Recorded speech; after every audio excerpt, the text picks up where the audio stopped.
I would like to open this first at-home homecoming by recognizing that McGill University is on land which long served as a site of meeting and exchange amongst Indigenous peoples, including the Haudenosaunee and Anishinaabe nations.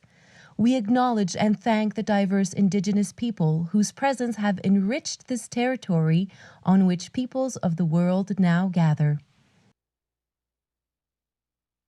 En cette toute première édition des retrouvailles virtuelles, permettez-moi d'abord de souligner que l'Université McGill est située sur un territoire qui a longtemps été un lieu de rencontre et d'échange pour les peuples autochtones, notamment pour les nations Haudenosaunee et Anishinaabe.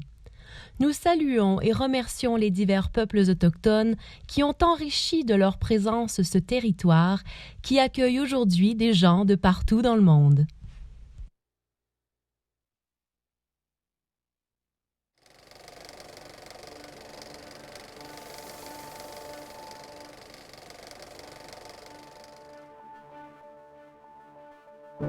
The Beatty Memorial Lecture Series is named in honor of Sir Edward Beatty, Chancellor of McGill from 1921 to 1943, and the first Canadian-born president of the Canadian Pacific Railway. For 24 years, he steered the company through boom, depression, and war as the youngest railway president in history. Over the course of his lifetime, he united Canadians from coast to coast by rail, as well as through his commitment to education and the exchange of ideas. Like its namesake, the Beatty Memorial Lecture Series brings you our world's leaders, legends, trailblazers, and changemakers.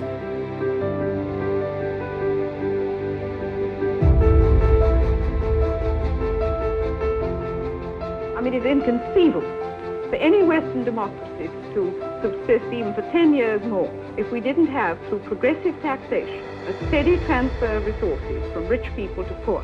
And we are all living in history. We are all living in a time of change. And the first thing we must understand is this change. Imagine that you take the material in one galaxy, the material in another galaxy, neighboring galaxies, and you spread it all into a kind of uniform distribution of particles everywhere throughout space. I only wish I could go back to Gombe and tell the chimps how interested you all are. Well, we have one short hour tonight for me to try and share with you something of the excitement of 19 years of research. Economists imagined all human beings are just money-making machines, nothing else. All they do in their lifetime make money. And that's the goal of their life. That doesn't sound like a human.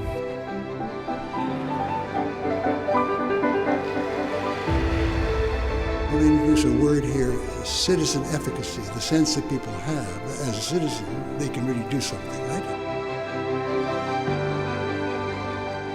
One of the things that we have to learn, those of us who are part of the diaspora, is that some change is in fact good.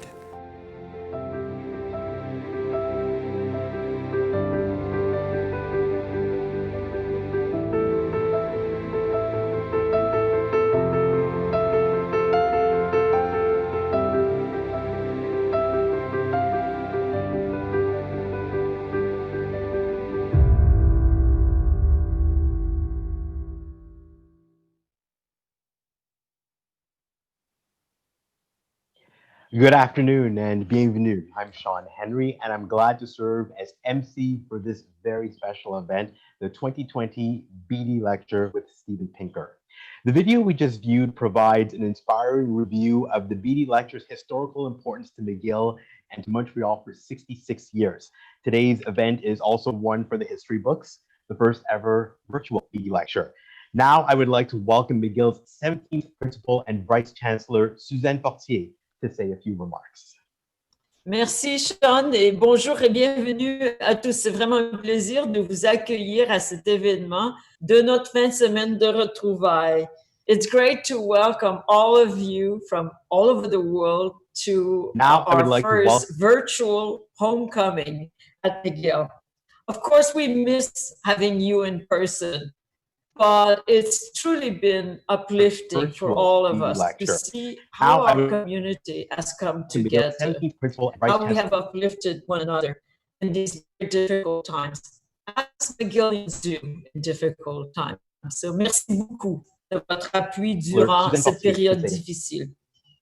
Despite physical distances and many constraints in our lives, great things continue to happen. And I must thank for that our students, brilliant students who come to McGill, McGillians do, our staff, and of course our alumni and friends who've been here for us during the very special and unusual times that we're living through.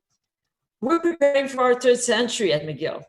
And what's important for us is to make sure that our students are provided with the kind of education that prepares them well, not only for their career, but for all future and their contribution. We say it's not sufficient to be career ready, you've got to be future ready. And what we see at McGill are people, young people in particular, who are engaged and committed to shape a better world, to take their knowledge, to take their creativity and their leadership, to make sure that our world evolves in a positive way and in a better way. Today's lecturer, Professor Steven Pinker, of course, as you know, has a vast record of accomplishments. He was born here in Montreal, and of course, he's one of our most notable alumni. We're really proud to have you as a member of the McGill family, and I know that it extends to many members of your own family. We're pleased to have you with us as we're looking to our bicentennial year, but to me, more importantly, our third century. And we know that you will share with us thoughts and perspective on our world that will help us be even more determined in contributing in our third century to the world. It's now my pleasure to invite Dr. Marta Crago, who's our Vice Principal Research and Innovation, to say a few words about the Beatty Lecture. Et je vous souhaite à tous une très belle journée. Merci beaucoup d'être avec nous. Merci, Madame Principale. Hey, bon après-midi à tous et à toutes. Good afternoon to you all. The Beatty Lecture Series, like McGill in many ways, welcomes people who are trailblazing scientists and influential thinkers from around the world to McGill. And this year's Beatty Lecture is no exception. Professor Steven Pinker, the 66th Beatty Lecturer, is a world authority on language and mind. But he's not the only McGill alumnus to stand at the Beatty podium. There have been others, like Charles Taylor, the philosopher, Witold Rybczynski, the architect, Marc Tessier-Lavigne, the neuroscientist, and the Nobel laureate in chemistry, Rudolf Marcus. If you're curious about this series of lectures, you can go to the Beatty website, where you'll find a wonderful digital archive of past lectures.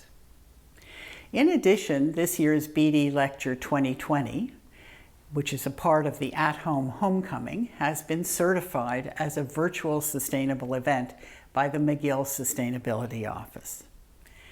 I want to conclude by giving thanks to the team of people at Research and Innovation and University Advancement Offices at McGill for their work on making this event possible. And finally, thank you to all of you for sharing the event with us. We look forward to seeing you next year in person and for many years to come. 44 years ago, Steven Pinker graduated from McGill with a bachelor's degree in psychology. He earned his doctorate in experimental psychology at Harvard in 1979, where he is now the Johnstone Family Professor in the Department of Psychology. Professor Pinker's groundbreaking research into human language, thought, and action have earned him numerous accolades, including being named as one of Time's 100 most influential people in the world and one of foreign policy's 100 global thinkers.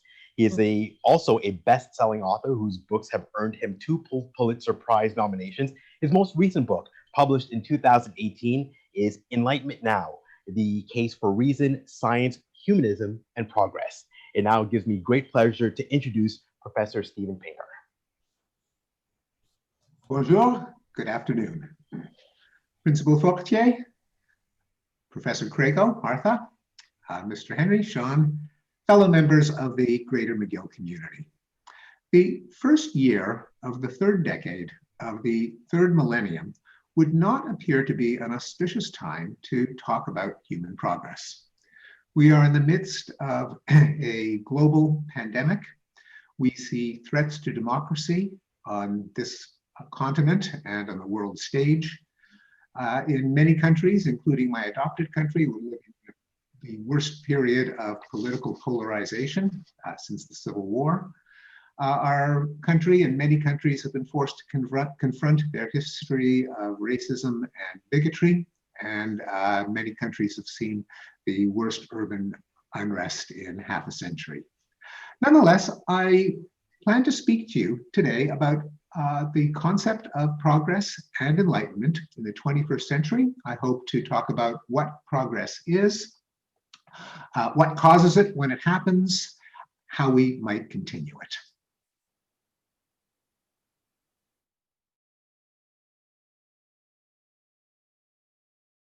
Let's begin at the beginning with the question, what is progress? Now, it's natural to think, well, there couldn't possibly be agreement on a concept as contested as progress.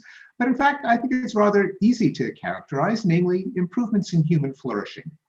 Human well-being can be measured. Life, health, sustenance, prosperity, peace, freedom, safety, knowledge, leisure, happiness.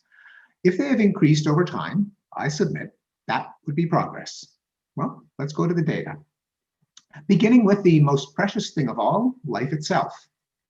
For most of human history, life expectancy at birth hovered around 30 years of age. But with the development of sanitation, vaccination, prosperity, education, life expectancy worldwide has increased to more than 70 years. In the more fortunate parts of the world, like Europe and the Americas, it's closer to 80, but the improvement has been enjoyed worldwide. For most of human history, one of the greatest imaginable tragedies, the death of a child, was commonplace. Excuse me, in Sweden, 250 years ago, for example, 1/3 of children died in childbirth. That was brought down by 2 orders of magnitude. Progress that was followed in other parts of the world, in North America, Canada, in Asia, South Korea, in Latin America, Chile, in sub-Saharan Africa, Ethiopia. Sustenance.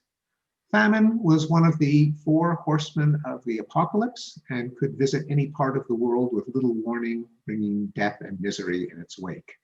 But thanks to the agricultural revolution beginning in the 18th century, advances in agronomy like crop rotation, the invention of synthetic fertilizers, the development of vigorous hybrids in the green revolution, transportation networks that could bring food from farm to table, famine deaths have declined to the point where famines today are the result of war and oppression, not of insufficient calories. Prosperity.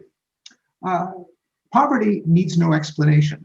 It's the natural state of humankind. What needs an explanation is wealth. And for most of human history, there was little wealth to speak of. Economic growth for about 1,600 years was less than 1 pixel high on the slide. Then with the Industrial Revolution, with advances in technology, in the capture of energy, in education, in globalization, gross world product increased by about 200-fold. Now, this would be a dubious example of progress if all these gains went to the proverbial 1%, but in fact, they have decimated global poverty, global extreme poverty, defined as $1.90 per person per day. 200 years ago, 90% of the world lived in extreme poverty by that definition. Today, that has fallen to less than 9%. Now, although global inequality has fallen because poor countries have gotten richer faster than rich countries have gotten richer, we all are aware that within rich countries, inequality has increased, but it does not mean that rich countries have become increasingly indifferent to the plight of the needy, of children, of the poor, of the sick, of the aged. Quite the contrary. 150 years ago, wealthy countries devoted about 1.5% of their wealth to redistribution to the needy. Over the course of the 20th century, that has increased in every developed country to a median of about 22%. And somewhat to my puzzlement, Canada does not appear to be particularly munificent by these calculations. It actually comes out worse than the United States for reasons that are not apparent, but nonetheless, all developed countries fall into a fairly narrow band centering around 22% of their total prosperity redistributed to the elderly, the poor, the sick, and the young. As a result, poverty in developed countries, when measured in terms of disposable income, that is after taxes and transfers, has fallen from about 1/3 of the American population when I was a child to 7%. And when it's measured in terms of consumption, what people can afford to buy, taking into account the declining price of food and clothing, poverty is at about 3%. Peace. For most of human history, the natural relationship between empires and states was war, and peace was a brief interlude between wars. That changed to everyone's pleasant surprise after the worst war in history, the Second World War.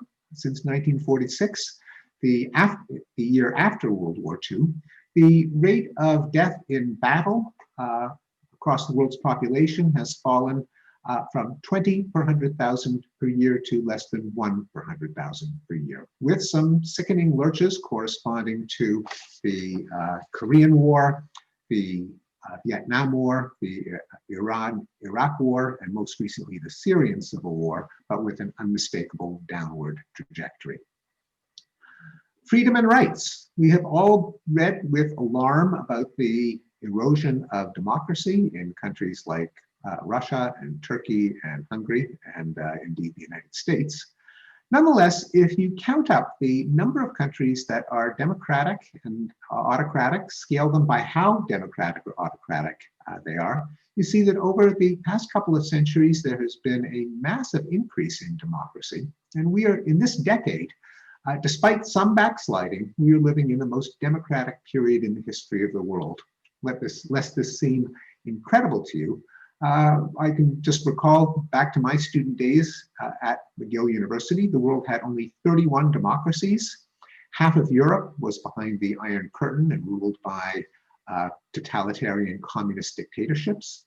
Spain and Portugal were literally fascist dictatorships. Most of the rich countries of East Asia, such as South Korea, Taiwan, Indonesia, were under the control of military dictatorships. Virtually all of Latin America was under the control of military juntas, all of them democratic today. The progress has continued in countries that we don't often read about, but that have significant populations, such as Nigeria, Indonesia, Sri Lanka, Ethiopia, which have become more democratic in recent years. The erosion that we have seen has probably wiped out maybe a decade of progress, but a majority of countries are more democratic than autocratic. The majority of the world's population lives in countries that are more democratic than autocratic. Also reduced is the way that governments would brutalize their citizens to keep law and order, including cruel forms of corporal and capital punishment, such as breaking on the wheel, burning at the stake, clawing with iron hooks, sawing in half, and impalement. But beginning with the period of the Enlightenment, country after country abolished judicial torture, including the famous prohibition of cruel and unusual punishment in the Eighth Amendment to the American Constitution, which took place in the beginning of this historical trend. Also abolished, beginning with the Enlightenment and accelerating today, is the death penalty. Every year, 1 or 2 countries abolishes the death penalty. If current trends continue, there's no guarantee that they will, the death penalty will vanish from the face of the earth before the decade is out. Country after country has decriminalized homosexuality, including most recently Trinidad and India. Other abolitions that began around the time of the Enlightenment in the 18th century include witch hunts, religious persecution, such as burning heretics, dueling among men of honor, blood sports like bear baiting, debtors' prisons, and most famously of all, slavery. Slavery used to be practiced in every civilization. No one seemed to think there was anything wrong with it. So-called democratic Athens was a slaveholding society. The Bible had no trouble with slavery. But beginning in the 18th century, there was a trickle of abolitions that grew into a flood, culminating in 1980 when Mauritania became the last country to abolish chattel slavery. So we are living in an unprecedented 40-year period in world history in which slavery is not legal anywhere on earth. On a smaller scale, the kind of racist attitudes that underlay slavery and other forms of racial oppression and discrimination have been in decline. Now, the United States, indeed all countries, have a long way to go before they eliminate bigotry and racism, but the trends have been rather remarkable.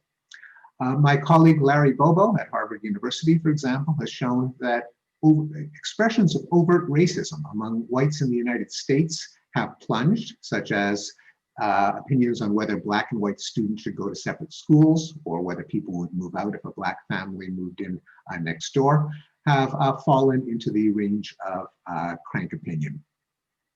Now, this of course overlapped the decades of the civil rights movement in the United States, and one could ask whether this progress has halted since then.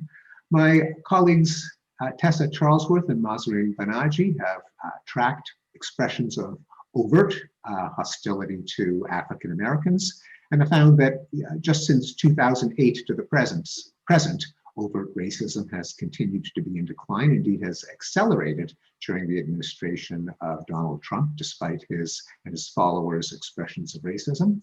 Now, one might object that all this reflects is the social stigma of racism, that deep in their hearts, people have been as racist as ever. But my colleague, Professor Banaji, has been instrumental in developing implicit measures of racial bias, her famous implicit association test. And she and Dr. Charlesworth have enough data to plot changes in unconscious, subtle, implicit bias. And they have found that implicit bias has been in decline since they have gathered data. It's not just an American phenomenon, but a worldwide one. If you look at the number of countries that have apartheid or Jim Crow policies, the red line in the graph, there has been a measurable decline. The number of countries with affirmative action policies that try to give a leg up to their discriminated against minorities has increased. So we're living in a period in which more countries try to favor their underprivileged minorities than discriminate against them. Indeed, it's hard to appreciate when we see the election of illiberal populists, but the world is riding a great trend toward liberalism. The World Values Survey has been measuring attitudes towards women's equality, the attitudes towards racial minorities, attitudes towards gay people, philosophy of raising children, attitudes toward empowerment of people in democracies, and have found that in every region of the world, there has been a 50-year steady rise in liberal or emancipative values. There are enormous differences among world regions. Protestant Western Europe is the most liberal, the Islamic Middle East and North Africa the least liberal. Nonetheless, a young person in the Middle East today has more liberal attitudes than a age equivalent person living in, say, Sweden in 1960. This may even be one of the reasons why there's been a populist backlash in so many countries. Violent crime.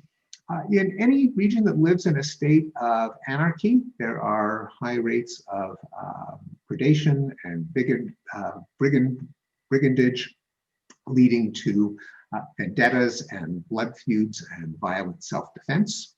In the Middle Ages, the homicide rate in European countries was about 35 per 100,000 per year. Then with the consolidation of kingdoms and states, and later the imposition of the rule of law, court system, and professional police forces, the homicide rate in European countries has fallen to 1 per 100,000 per year. In Canada, it's approximately 2. This is a process that takes place whenever a region brings its violent frontiers into the under the rule of law. Happened again in colonial New England, happened in the American Wild West with the closing of the frontier, and even the world's most violent regions, such as Latin America, Mexico, they may be violent today, but they were 5 times as violent a century ago. It's not just in homicide, but other forms of violence, including violence against women, that there has been progress. In the United States, there's been a sharp decline over the decades in domestic violence against female partners, wives and girlfriends, and a decline in the rate of rape and sexual assault, approximately 75% reduction since the early 1970s when records were first kept. Knowledge. The natural state of the world is ignorance. And for most of human history, literacy was a privilege of an aristocratic and clerical minority. In England, in Europe, 500 years ago, about 15% of the population could read and write. Virtually every developed country is close to 100% literacy by the 20th century. And this is spreading to the rest of the world, to countries like Chile and Mexico. Indeed, the world today is about 80% literate, about 90% if you look at people under the age of 25.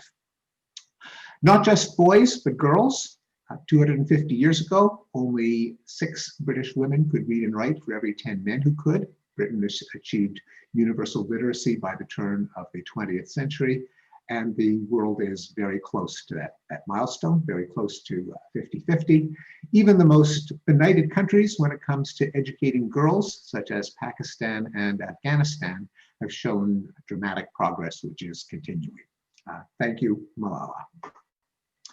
Well, does this improve the quality of our lives? And in many ways, these advances do. For example, 150 years ago, the typical work week in Western Europe and the United States was 62 hours. That has fallen to less than 40 hours. And thanks to the universal availability of running water and electricity, and the penetration of labor-saving devices like washing machines, vacuum cleaners, refrigerators, dishwashers, stoves, and microwaves, the amount of our time that we waste on housework, which people judge to be the least favorite way of spending their time, has declined from 60 hours a week to 15 hours a week. Because of the decline of working hours and the decline of housework, the amount of leisure time that Americans and other people in developed countries have has increased both for men and for women. Now, one can't help but notice a plateau and even a decline in the amount of leisure time that women have. The explanation for this paradox is that women today spend more time with their children. In fact, a working single woman today spends more time with their children than a married stay-at-home mom did in the 1950s. So forget Ozzie and Harriet and leave it to Beaver. Today is the time in which parents spend more time with their children. Well, does any of this make us any happier? And the answer is almost certainly yes. We don't have data on happiness going back a couple of centuries, but we do know that there's a strong relationship between life satisfaction and income, GDP per capita. People in richer countries are happier. Richer people within every country are happier. The relationship is logarithmic, which is to say that an extra $100 makes a poor person much happier than a rich person, but it takes place throughout the scale. And among countries for which we have data going back 40 years, a majority of them, about 80%, have seen an increase in happiness. Interestingly, the United States is not one of them. Canada, there are only 2 points. I was not able to put them on this graph, but Canada is up there with Sweden. And as surprising as this may seem to some of you who read the news, Canada is a very happy country. Now, there's a widespread belief that we're living through an epidemic of suicide, but nothing could be further from the truth. Globally, suicide rates have fallen by about 40% over the last 3 decades. That is true in a majority of countries, including Canada, although once again, not including the United States. This is one of many ways in which my adopted country is a rather backward nation in terms of promoting human well-being. Okay, well, I hope to have convinced you that progress is not a matter of optimism, of seeing the world through rose-colored glasses, of seeing the glass as half full, but it is a demonstrable statistical fact. And granted, these data were all prior to the current pandemic, which I will get to shortly. But it raises a number of questions about this mysterious thing called progress, beginning with what caused it. Now, in my book, Enlightenment Now, Expérience des Lumières, I argue that it is a set of ideas that began to come to the forefront during the 18th century, which I identify as reason, science, and humanism, namely that we can use knowledge to enhance human flourishing. Now, you might object, that's hardly an answer. Who could be against reason, science, and humanism? And the answer is a lot of people. The ideals of the Enlightenment are a radical and unprecedented and in some ways weird set of beliefs in the context of human history. And there are alternatives to humanism, such as religious morality, the idea that we find meaning and purpose from scripture, authoritarian nationalism and populism, obviously enjoying many successes, reactionary ideologies, the idea that we have to get back to a golden age, and revolutionary ideologies, the idea that we have to dismantle the system in the hope that something, anything, will be better that rises out of the wreckage. A second question, excuse me, even if there has been progress, aren't we better off denying it to prevent complacency? I don't think so. I think we're better off with an understanding of the world that is neither optimistic nor pessimistic, but that is accurate. Of course, we must be aware of danger and suffering and injustice wherever they occur, but we also have to be aware of how they can be reduced, because there are dangers of thoughtless, uninformed pessimism. One of them is fatalism. If the world is just getting worse and worse, despite all our efforts to make it a better place, why even bother? Why waste time and money on a hopeless cause? And if we're doomed, if climate change doesn't do us in, then maybe runaway artificial intelligence might, then the logical response is, well, eat, drink, and be merry, for tomorrow we die. The other danger is radicalism. If you believe that all attempts to improve our lot have been wretched failures, the natural response is to smash the machine, drain the swamp, burn the empire to the ground, or empower a demagogue who promises only I can fix it. Major question, is progress inevitable? Excuse me. The answer to that is obvious. Of course not. Progress does not mean that everything becomes better for everyone, everywhere, all the time. That would not be progress. That would be a miracle. And progress is not a miracle. Progress consists of using knowledge to solve problems. Problems are inevitable, and solutions create new problems that must be solved in their turn. That brings me to the event that must be on everyone's minds in any discussion of progress, namely the COVID-19 pandemic. The tragic, horrifying loss of health and life that we have been experiencing in this year. How do we understand the pandemic in a world of progress? Excuse me. The starting point is to realize that infectious disease is not an anomaly, it's not the exception, it is the rule. It is the condition of living things. Pathogens and parasites are a universal part of life. The reason is that you and I and all living things are, from a germ's point of view, a big, yummy hunk of gingerbread, there for the eating. And they can evolve much faster than we can. As the doggerel goes, great fleas have little fleas upon their backs to bite them, and little fleas have lesser fleas, and so ad infinitum, Augustus de Morgan. Indeed, pandemics and infectious disease more generally have been major shapers of human history, a fact that we are apt to forget until this year brought it to our attention. But just to put the pandemic into perspective, some pandemics past include the plague of Justinian, which caused 25 million deaths, about 40 to 50% of the European population.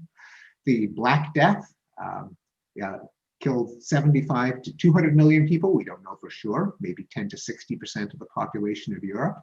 Brought the Middle Ages to a close, probably did end the institution of serfdom. One of history's greatest tragedies and crimes, the European colonization of the Americas, which killed perhaps 55 million people, perhaps 90% of the indigenous population.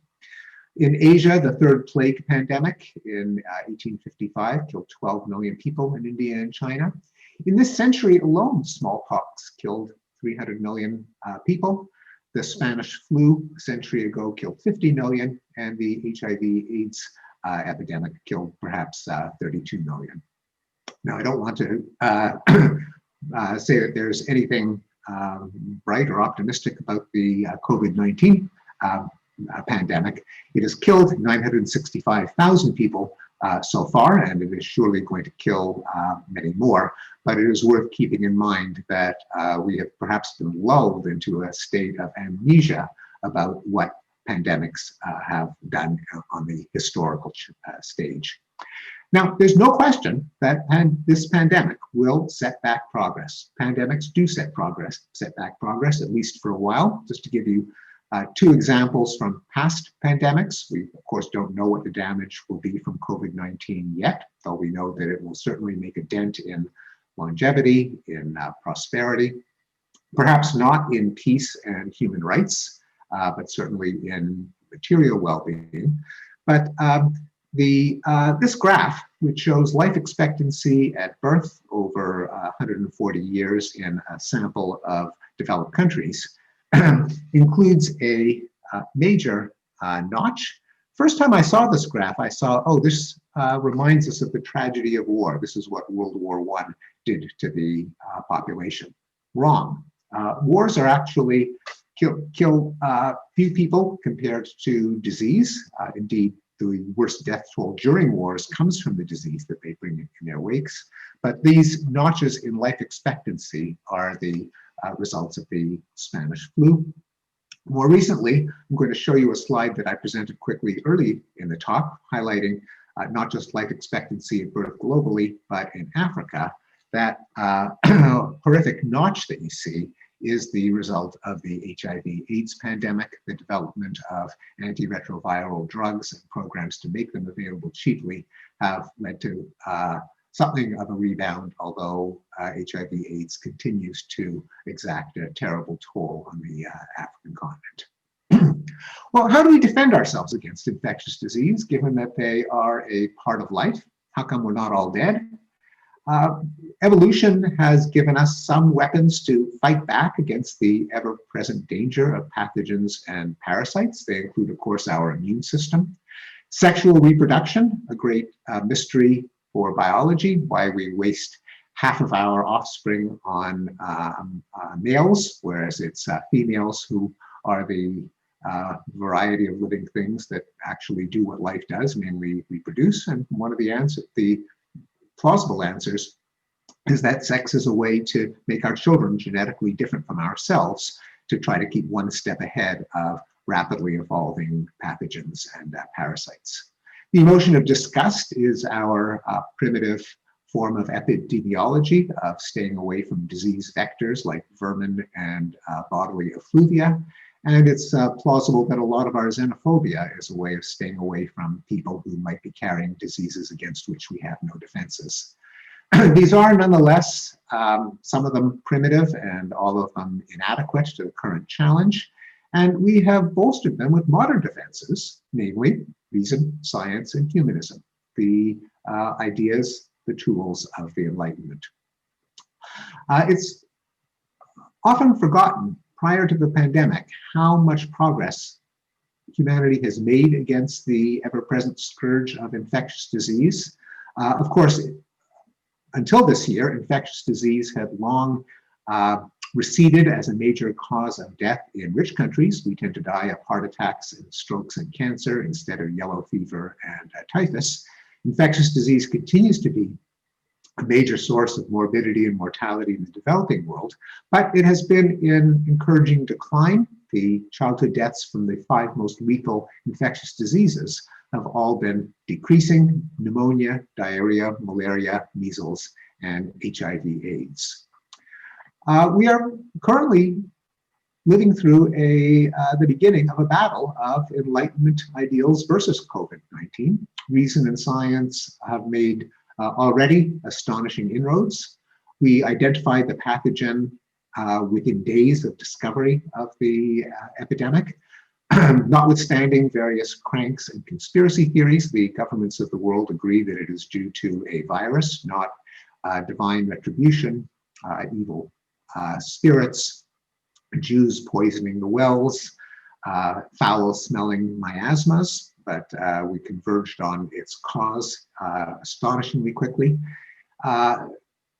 Even more astonishingly, its DNA was sequenced in a week. In many countries, contained its spread within months, and currently about 100 vaccines are in development. That is why, horrific though it is, and we certainly have not seen the last of it, many countries, although not my adopted country, have bent the curve and have seen the worst of the pandemic. And it's important to realize what an advance this was in historical context. It took the world about more than 3,000 years to discover a vaccine for smallpox, 350 years for rubella, 15 years for an effective treatment for HIV/AIDS, 5 years for Ebola, and 4 months before trials began after the emergence of COVID-19.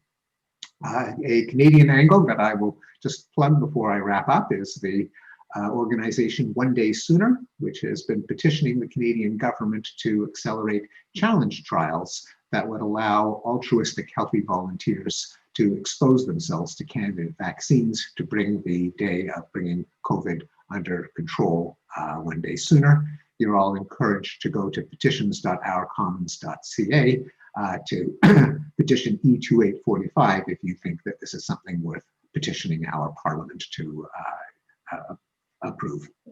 So let me wrap up with some conclusions about progress.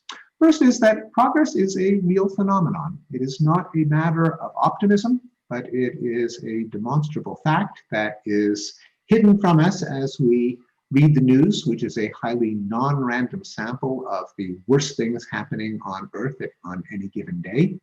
The progress is best seen in data which count up not just the bad things that happen, but also the good and neutral things. What the data show is that our lives are longer, healthier, richer, safer, smarter, freer, fairer, and happier than probably at any time in our recorded history.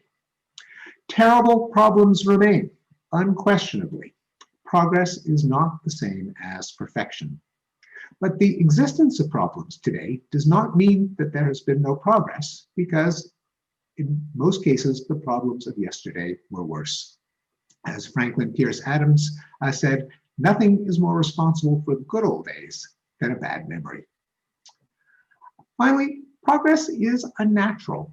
It does not happen by itself. The universe has no force that lifts us ever upward. Quite the contrary, the pandemic reminds us that the forces of nature have it in for us. Progress is the result of applying knowledge to enhance human flourishing. Progress can continue if we remain committed to the ideals of reason, science, and humanism, ideals that we hope are fostered by the noble institution called a university. If we don't remain committed to those ideals, progress may not continue. Thank you. It is always an honor to return to the McGill community. Thank you for your attention.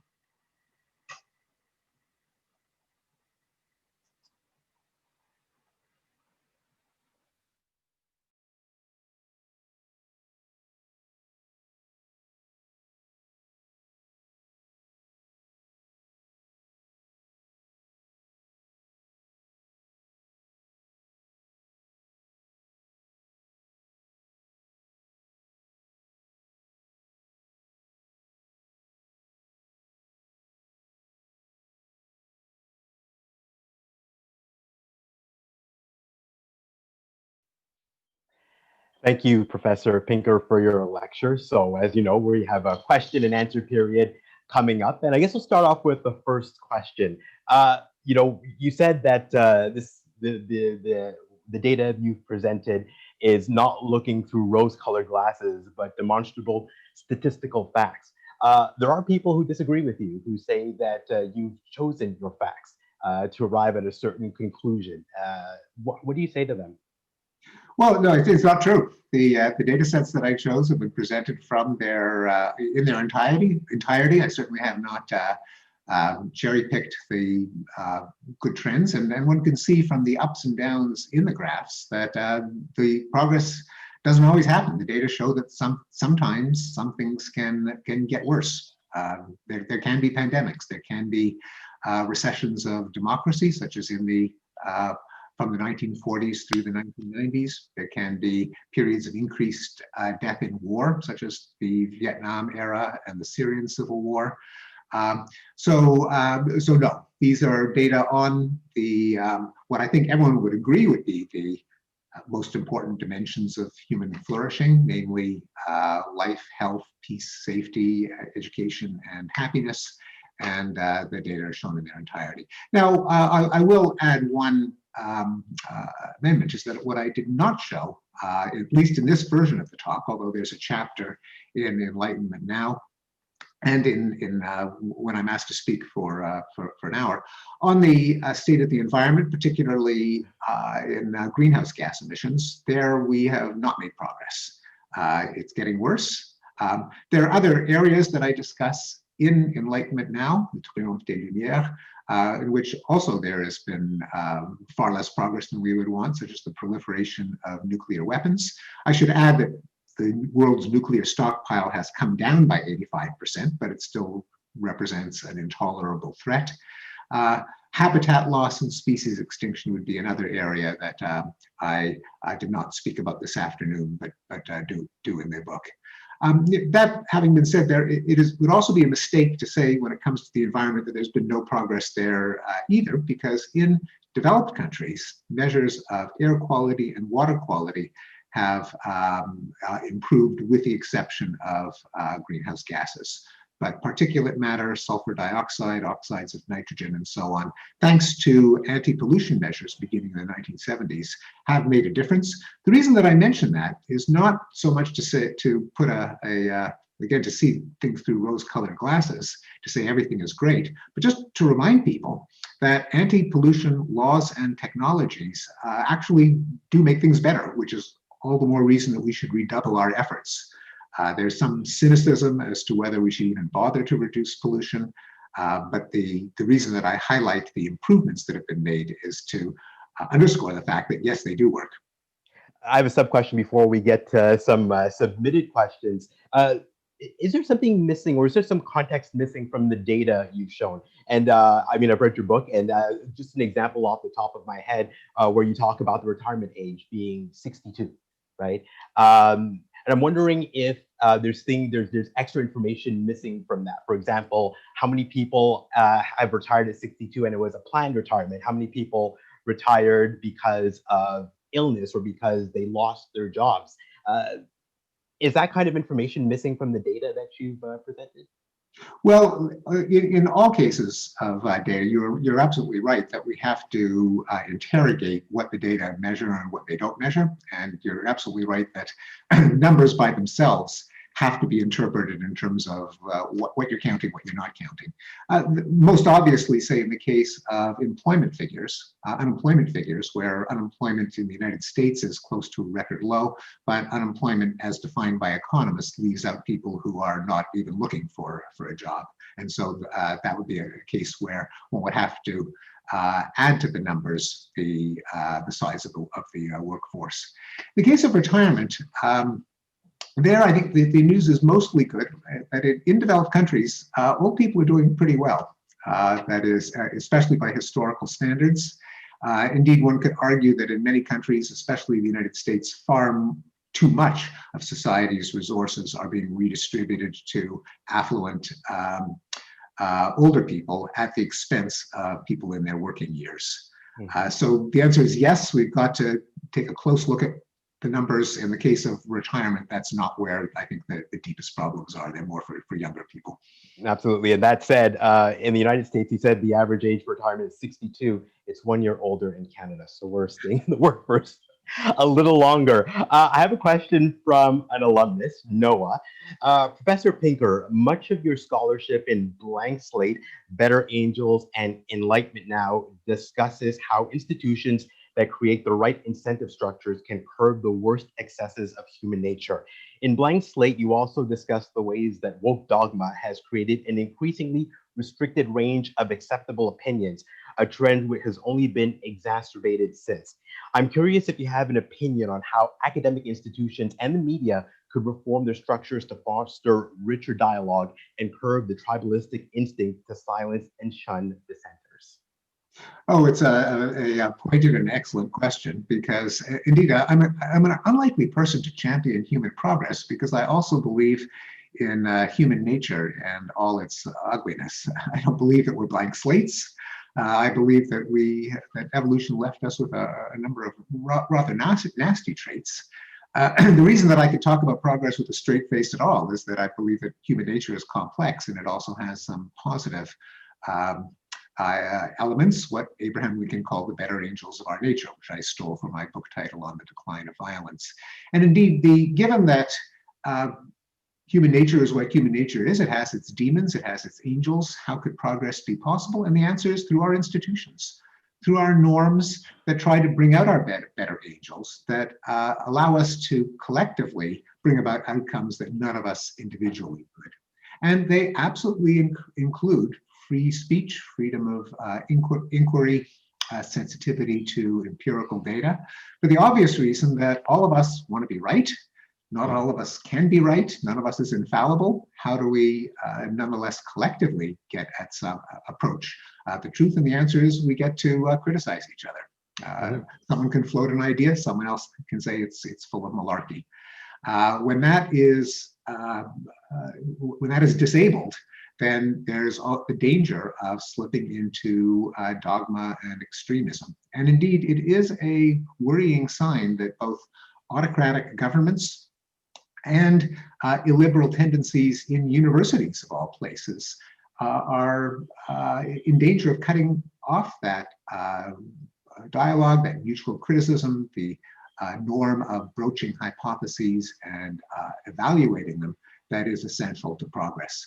I am part of a number of organizations and movements that are trying to push back at what I think is an illiberal trend in many universities. And enough people, I hope, are recoiling against the new illiberalism that it will be limited in its effects. And I have to add, by the way, in my day as an undergraduate in the 70s, there was some repression and illiberalism as well. Billy Joel was wrong. We did start the fire. What would you have done if McGill had rescinded your invitation in light of some of the letters that they received? Well, I don't think, I actually do not really worry that that would happen, but I certainly would write about it. I would not, if it had happened, I would certainly not be the first. But yes, it would be, I mean, I'm an unlikely person to be canceled even in an atmosphere of progressivism. I, above all people, believe in progress. I champion racial and gender and equality of sexual orientation. I am a political liberal, both capital L and small l. If someone like me is controversial, that would show how narrow the range of possible opinion has become. But it did not happen at McGill, and as far as I know, it better or worse? Elsewhere. You said in the 70s there was this kind of thing happening when you were in school. Is it how does it compare to now what we're seeing now? I mean, for example, if we go back to McGill, and this is, of course, we're here, so we might as well talk about it. There's a petition circulating to take down the statue of James McGill. So what do you think that things like that are healthy? Those kinds of discussions should happen, and that we should be looking at revising history in that way? I think it has gotten worse over the last 4 months. It has gotten worse over the last 5 years. There were seeds of it when I was an undergraduate, but I think according to the Heterodox Academy and the Foundation for Individual Rights in Education, which try to track these things, it has gotten worse in the last few years.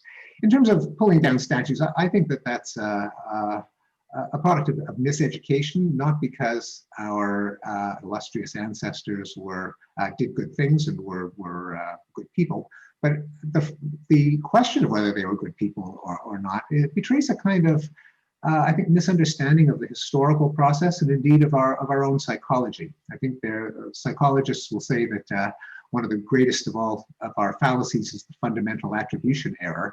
Namely, we ascribe attitudes and behaviors to the person's unique traits. And we tend to underestimate the situation, the context, the historical period. So we tend to think that bad things are done by bad people. That is bad psychology. We also tend to think that bad things happened when there were bad people in past centuries, underestimating the extent to which social norms of an era can lead even good people to do horrific things, and that human progress comes not by identifying wrongdoers and shaming them and punishing them, but by changing our norms and institutions. Our descendants will certainly find horrific things in many of our actions, and everyone has their own favorite list. A Princeton professor, Robbie George, asked his class, if you were Southern American aristocrats in the 19th century, do you think you would have opposed slavery? Now, we pretty much know the answer. They would not have. A majority of the people in the class raised their hands that they would have. Now, this, I think, betrays serious miseducation, both in history and in psychology. And I think it's that kind of misunderstanding that has led to what I think to be an ill-advised attempt to erase history as opposed to augmenting it.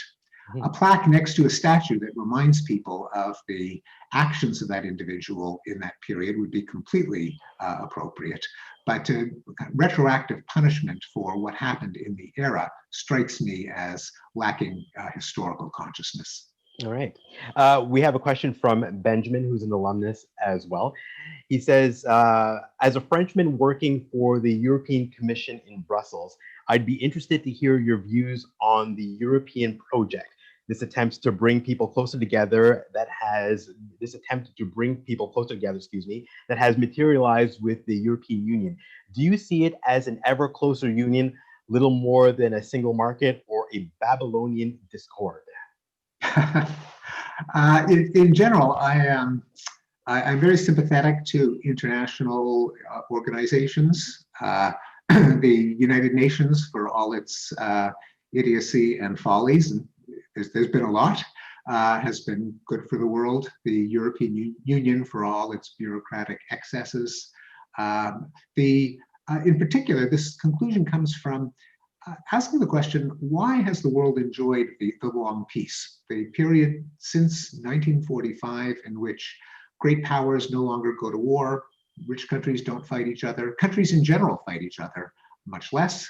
A lot of things happened, but the data seem to suggest that one of them is that when you knit countries together in international organizations, they're less likely to go to war with each other. They kind of belong to a club, their interests are yoked, they have ways of settling their disputes other than bombing each other's cities, and that the unique international infrastructure deserves at least some of the credit for the long peace.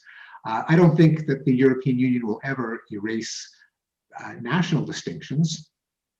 Big languages with tens of millions of speakers tend not to go out of existence.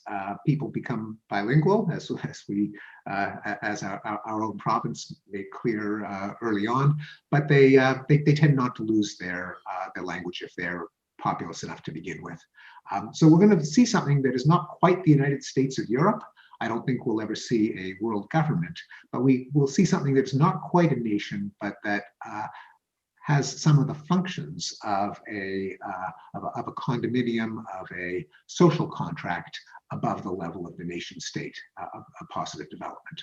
All right. We have another question from an alumnus, William, and he says, "Dear Stephen, I concur that on average, this is the best time in human history to be alive. Also a unique time. While population growth is exponential and food supply is not, are we not still susceptible to a Malthusian trap? Given unsustainable demands on water, food, and fossil fertilizers and the erosion of topsoil, how do you see us avoiding a chaotic mass migrations, food and water wars in the next 100 to 200 years? Yeah, no, a good question. This, of course, was the argument of Thomas Malthus in the 18th century, and it turns out to be mistaken in two ways. One of them is that human population does not grow exponentially indefinitely. Of course, nothing does, but as countries get rich, as people get educated, particularly women, as women get empowered, they stop having the large broods that used to be insurance against your children dying. And in every country that gets more educated, richer, and more gender equal, you have declining birth rates. This has happened dramatically in the West. It's beginning to happen in the Middle East, in Asia, and in Africa. Correct me if I'm wrong. When did you say that? When did you, in your book, you said that there was a point where that was happening, right? Do you remember what you said? Well, if projecting into the future, taking into account the effects of affluence and education, it would predict that global population would peak in 2070. In rich countries, the peak will happen earlier, already has happened. And in fact, in a lot of European countries, the problem is underpopulation, not overpopulation, particularly with lots of, a few young people supporting lots of old people in social welfare systems. The other part of Malthus's equation also turned out to be wrong. Food production did increase exponentially throughout the 20th century.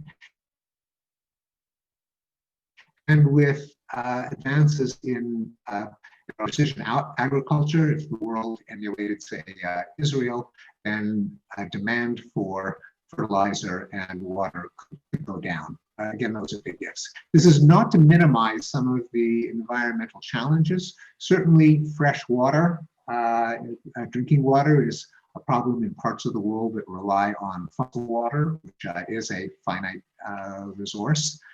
We may have to look to abundant carbon-free energy combined with desalination, together with conservation and other technologies.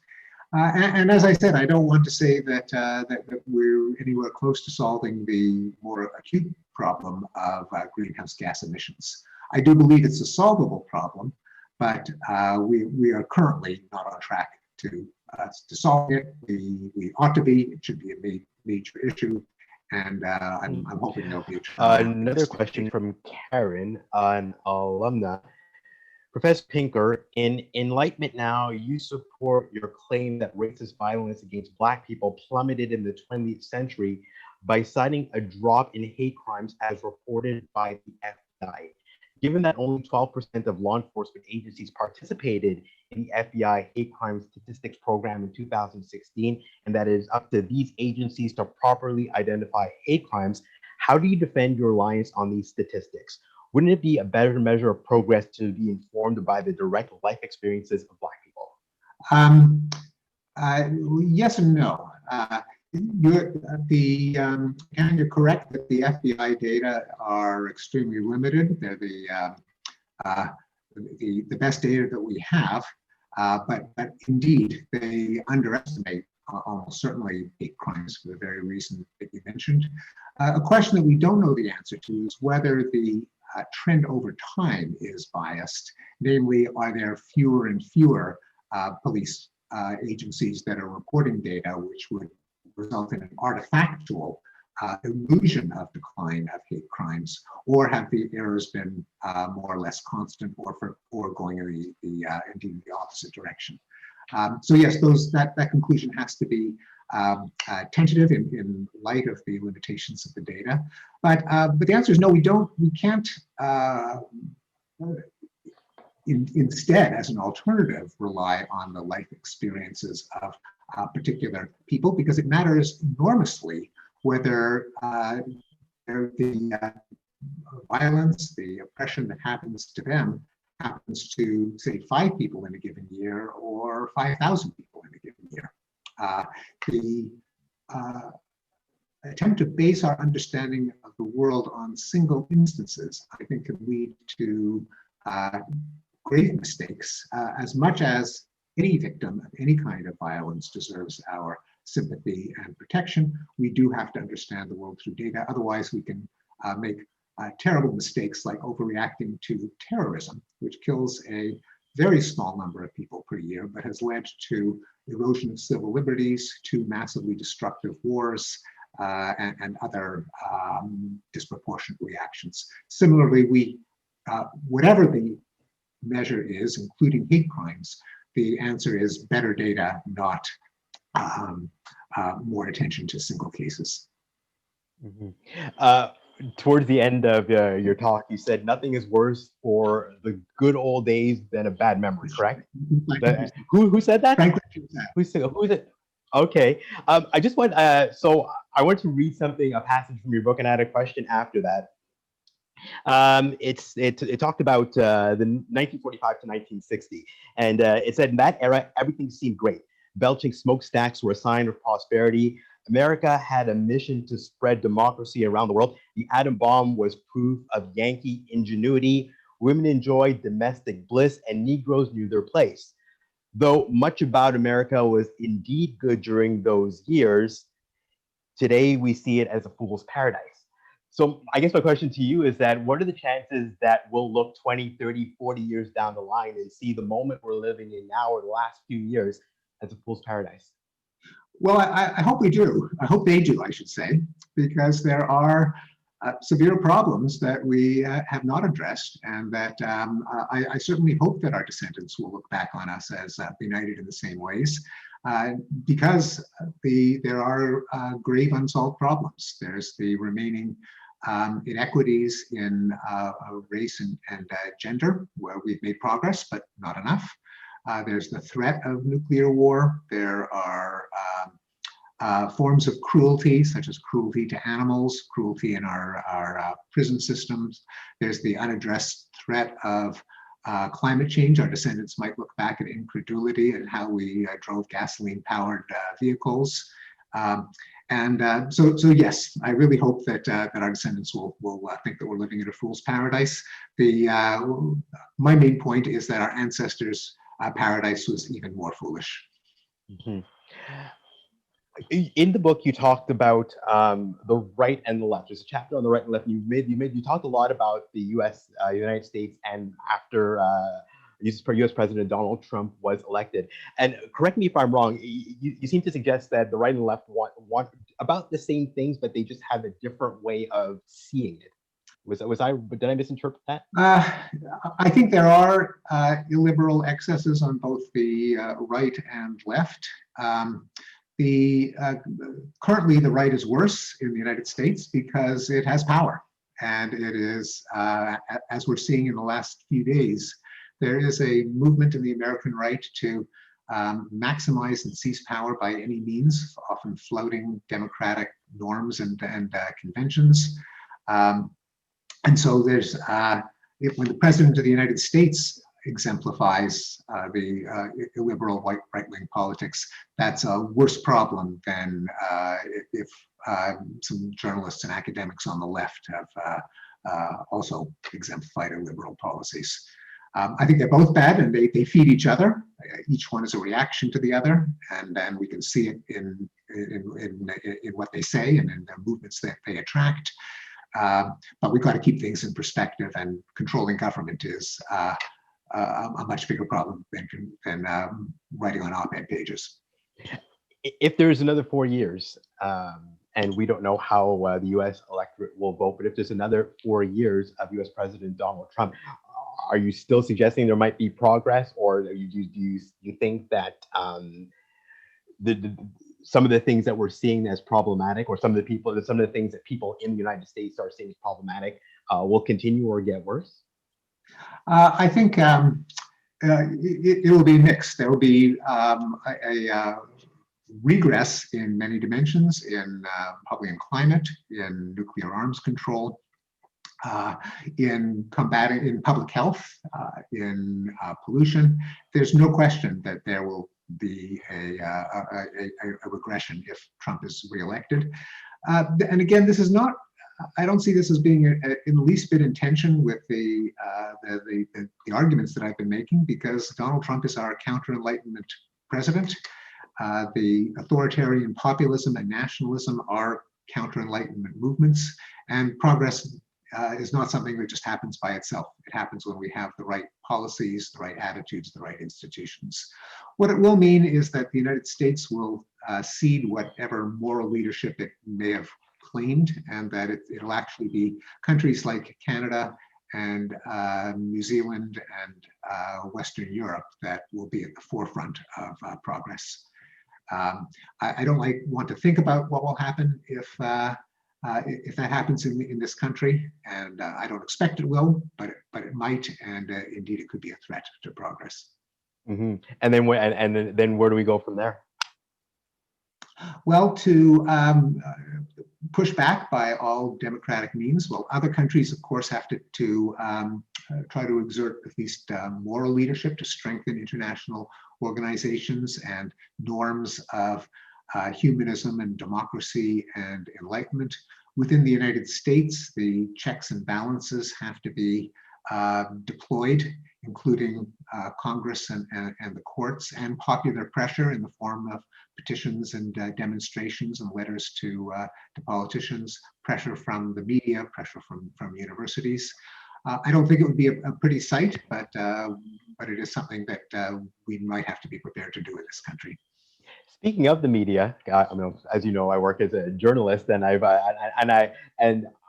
in your book and in other in your talks and other things that I've read from you, it's not a criticism of the media necessarily, but an observation that that we may not that there's things we're not saying. Yeah, so I have to be careful, because the mainstream media have been under such illiberal attack from populists, and they are such a bulwark of democracy and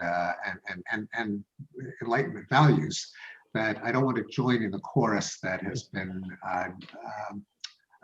downplaying the mainstream media. They're certainly better than many of the alternatives, because of the norms and institutions of objectivity, editing, fact-checking. For all the flaws of the mainstream media, they're better than a lot of the alternatives.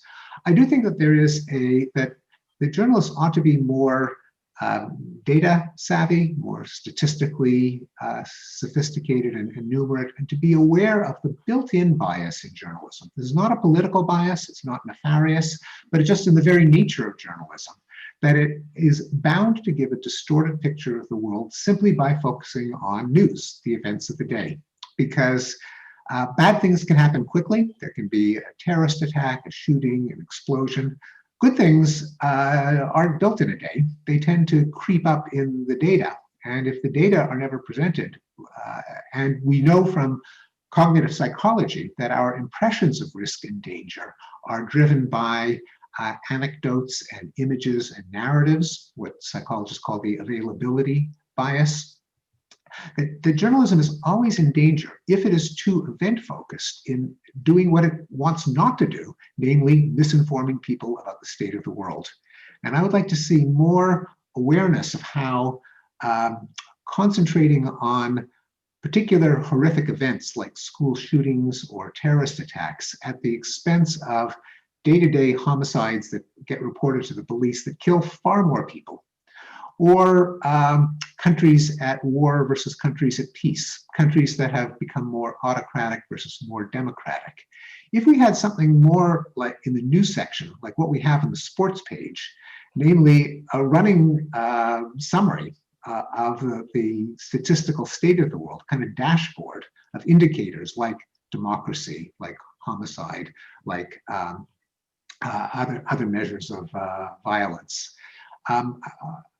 People can handle it. It's not that people are so terrified by numbers that they can't read the business section or the sports page, or for that matter, the weather report. And I'd like to see more journalism focused on trends and data and putting coverage of flamboyant events into greater perspective. Mm-hmm. How do you think social media has changed discussions over the last few years? It certainly has. That can't be denied. There does seem to be more polarization, tribalism, nastiness that I don't think anyone anticipated when they emerged 15 years ago. That having been said, at least in the American political landscape, I think the effect of social media has been exaggerated compared to the effect of cable news. That it's not that easy in quantitative social science and media studies to show big effects of social media in pushing people's political positions. But the effect of Fox News has been big, and it is measurable. And not to absolve social media of the problems, but in terms of the magnitude, the polarization from cable news has been much more severe. Mm-hmm. How does that change? How do you, I mean, right now, in not just Fox, but a lot of cable news stations, there's people sitting around a table arguing. It's almost like it's social media because they're sitting around a table screaming at each other. So I guess in that respect, would you like to see more thoughtful discussion, more people on the ground? How do you think that could help reshape some conversations? Yeah, I think you've put your finger on it. That what we need, and what is very hard to engineer from the top down, is a change in norms, in what you do or don't say without getting laughed out of the room. So nowadays, like for all the craziness on cable news, all the craziness comes out of the White House and the American Congress. People don't refer to the horoscope and astrology. They don't refer to ESP. There's certain things that just seem too ridiculous to mention, thankfully. I mean, that's not true of the population at large, but at least in elite media. We need to extend that to hyperpolarization. To if you're just repeating the talking points of your political party, and you don't submit yourself to disinterested fact-checking, to looking at the data when you claim that something has increased or decreased, that should seem ridiculous. And how can we bring that about? Well, I do think that our educational systems, starting in elementary school and continuing through post-secondary education, should encourage critical thinking, numeracy, statistical thinking. We should have the norm, the moral value of encouraging heterodoxy, free inquiry, free speech, of realizing that partisans in a political tribe are probably wrong about a lot of things, because we're all probably wrong about a lot of things.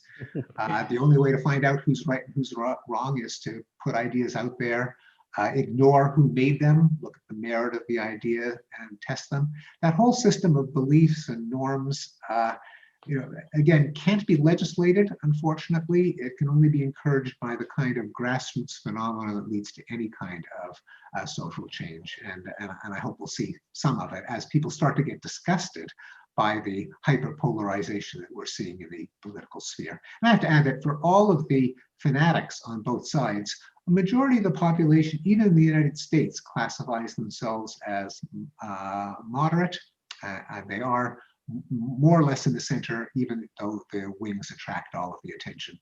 Mm-hmm. We are wrapping up. So, well, my last question for you, we have just about under 2 minutes left. What's next for you? What after Enlightenment now, what's next? I am currently writing a book that grew out of a course I taught at Harvard called Rationality. What it is, why it seems scarce, why it matters. So I hope to talk about the psychological research on why we're not always as rational as we would hope, on the tools of rationality that I think every educated person should know: logic, probability, critical thinking, statistical decision theory, causation and correlation, and an analysis of why irrationality, fake news, conspiracy theories, quack cures seem to be so popular. All right. Well, that wraps up our Q&A. Thank you for everyone for submitting questions. It's been a pleasure to be your MC this afternoon. I'd now like to introduce Inez Jabalpurwala, President of the McGill Alumni Association, to share some final Thank you. Merci, Sean. Thank you for emceeing this year's Beatty Lecture and for your long-time dedication to the highest standards of journalism and the City of Montreal. It's a privilege and an honor for me to be here as part of this momentous event. As the outgoing president of the McGill Alumni Association and alumni governor, and to thank Dr. Steven Pinker for your inspiring presentation. Your remarks were thought-provoking and elevating for our audience and will resonate through McGill's global alumni network of 275,000 graduates in more than 180 countries. McGill is proud to count you as part of this community and to recognize your immense contributions to advancing knowledge and to sparking cultural conversations. Enlightenment now has been described as a compelling manifesto for optimism, expanding our understanding of the human condition and belief in our capacity to apply reason and sympathy to enhance human flourishing. Enlightenment as a rubric to explore the ideals and themes of reason, science, humanism, and progress. Your 524-page tome indeed gives us cause to be optimistic in its presentation of data and facts that show improvement is possible. But of course, history is not deterministic, and so our future progress will depend on how we deal with our contemporary problems, including some of which you've mentioned at the beginning of your talk, and climate change, the threat of nuclear war, and potential disruptions brought about by technology. As you have often quoted Abraham Lincoln, the hope is that the better angels of our nature will prevail over our darker and more destructive human motives. There is reason to be hopeful when we look to the global response to the COVID-19 pandemic, one of those unanticipated, perhaps, human crises. The sentiments contained in the phrases, "we're all in this together and we'll be okay," and more importantly, the multi-country and sectoral collaborations to develop, produce, and distribute a vaccine. Maybe we're not so systematically pessimistic. I started my own academic career with a graduate degree in English literature from McGill and a passion for language and understanding human nature and the human condition. And I went on to help build a brain research organization where I could intersect that passion with a study of the mind and the brain. And it's at that intersection that I often say that the brain is nothing without the heart, because it's important to remember that while we're focused on creating intelligence, human and artificial, we equally need to put value in human compassion. Enlightenment, then, is reason and science at the service of humanity. And humanity is a collective where progress happens when we illuminate truth, encourage free expression and open debate of diverse ideas and perspectives, and seek solutions that do not leave anyone behind. Enlightenment is a pathway for us to be, in your words, heroic, glorious, and spiritual. Thank you, Dr. Pinker, and to all of you watching from here in Montreal and from around the world, thank you for joining us, and I wish you a great rest of the day.